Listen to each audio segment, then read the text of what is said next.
Terima kasih Anda masih bersama kami dalam Berita Padang. Berikut 3 berita utama hari ini.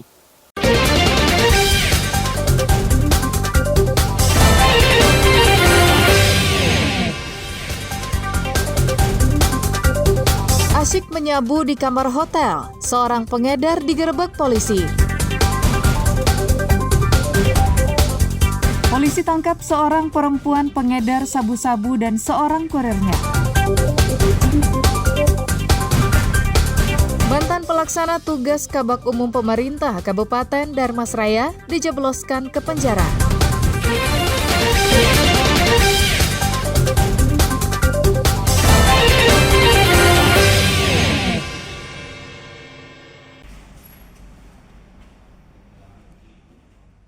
Tengah asik mengonsumsi sabu-sabu di kamar hotel pada Rabu malam. Seorang pemakai sekaligus pengedar digerebek tim Raja Wali Satres Narkoba Polresta Padang di kawasan Padang Timur, pusat kota Padang. Debbie, warga Lubuk Kilangan ini tak bisa berkutik karena polisi menemukan 1 paket kecil sabu-sabu, 1,5 pil ekstasi, pembungkus sabu-sabu, dan alat untuk mengonsumsi sabu-sabu. Diduga pelaku tengah menunggu pembeli yang datang untuk menjemput sabu-sabu. Usai ditangkap, pelaku dan barang bukti dibawa ke Mapolresta Padang untuk pemeriksaan lebih lanjut. Pelaku merupakan pemakai sekaligus pengedar ini dijerat polisi dengan Undang-Undang Nomor 35 Tahun 2009 tentang narkotika dengan ancaman hukuman di atas 6 tahun penjara. Langsung tim bergerak menuju TKP. Sesampainya di kamar yang telah diketahui, di dalam ada seorang laki-laki. Di kamar tersangka ditemukan barang bukti narkotika jenis sabu dan pil ekstasi sebanyak 1,5 butir dan 1 paket narkotika jenis sabu. Selanjutnya tersangka dan barang bukti kita amankan, kita bawa ke Mapolresta Padang untuk pengembangan lebih lanjut. Untuk pengembangan sementara ini tersangka adalah seorang kurir, dia juga seorang pengguna, seorang pemakai. Hingga kini, polisi masih mengembangkan kasusnya untuk mencari bandar sabu-sabu yang berhubungan dengan pelaku. Dari mana barang haram itu diperoleh dan kemana saja diedarkan. Alfi melaporkan dari Padang.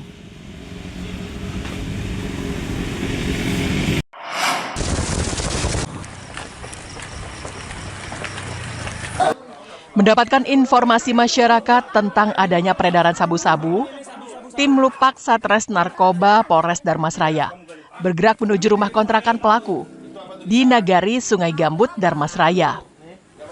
Di rumah ini, polisi menangkap seorang wanita muda yang bernama Julisa Nabila Putri dan masih berusia 22 tahun yang tengah asyik menikmati sabu-sabu. Saat digeledah, polisi menemukan barang bukti 5 paket sedang sabu-sabu yang disimpan dalam kotak cermin kosmetiknya. Sabu-sabu ini rencananya akan diedarkan. Selain sebagai pemakai sabu-sabu, Julisa sehari-hari berprofesi sebagai pemandu lagu di tempat karaoke. Adalah juga seorang pengedar sabu-sabu. Wanita muda ini menjadikan pengunjung tempat karaoke sebagai konsumennya.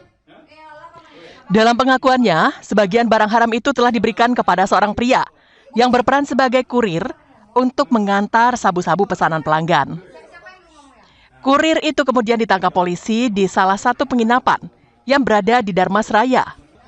Dari tangan kurir, polisi menyita 1 paket kecil sabu-sabu. Kedua pelaku selanjutnya dibawa ke Mapolres Darmasraya untuk menjalani pemeriksaan lebih lanjut.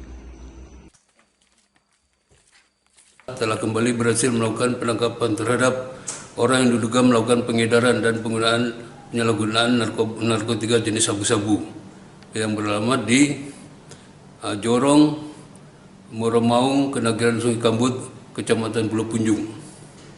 Adapun dasar penangkapan adalah adanya informasi dari masyarakat bahwasanya ada diduga orang melakukan pengedaran atau penggunaan narkoba jenis sabu-sabu di rumah kontrakan. Kedua pelaku dijerat polisi dengan Undang-Undang Nomor 35 Tahun 2009 tentang narkotika dengan ancaman hukuman paling lama 20 tahun penjara. Eko Pangestu melaporkan dari Darmasraya.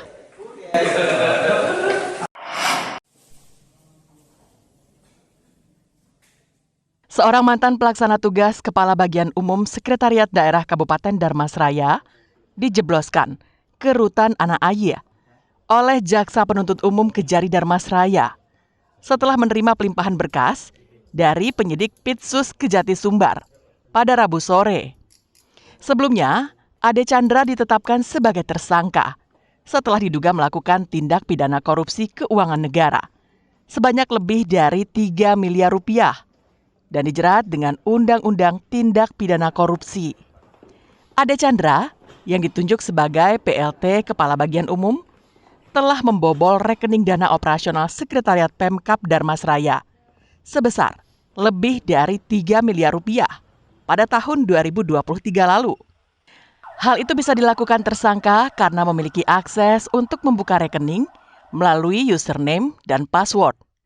Disebabkan sebelum diangkat menjadi PLT Kabak Umum, Ade Chandra merupakan bendahara dan memiliki akses itu.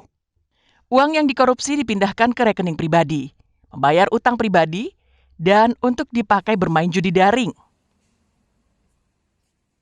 Kepala Bagian Umum Sekretariat Daerah Kabupaten Darmasraya tersangka menyalahgunakan dana operasional Sekretariat Daerah Kabupaten Darmasraya dengan cara melakukan penarikan anggaran kegiatan Sekretariat Daerah tanpa disertai SPJ dan dana tersebut kemudian ditransfer ke rekening pribadinya tersangka dan ke rekening beberapa orang lain untuk pembayaran utang pribadinya, dan dana tersebut juga tersangka gunakan untuk bermain judi online. Kasus ini bermula dari laporan masyarakat pada Juni tahun lalu, yang kemudian ditindaklanjuti oleh Kejati Sumatera Barat dengan menaikkan status menjadi penyidikan pada September 2024. Sebanyak 41 orang saksi di lingkungan pemerintah Kabupaten Darmasraya turut diperiksa penyidik Kejati Sumbar, termasuk Sekretaris Daerah Pemkab Darmasraya. Robiha melaporkan dari Padang.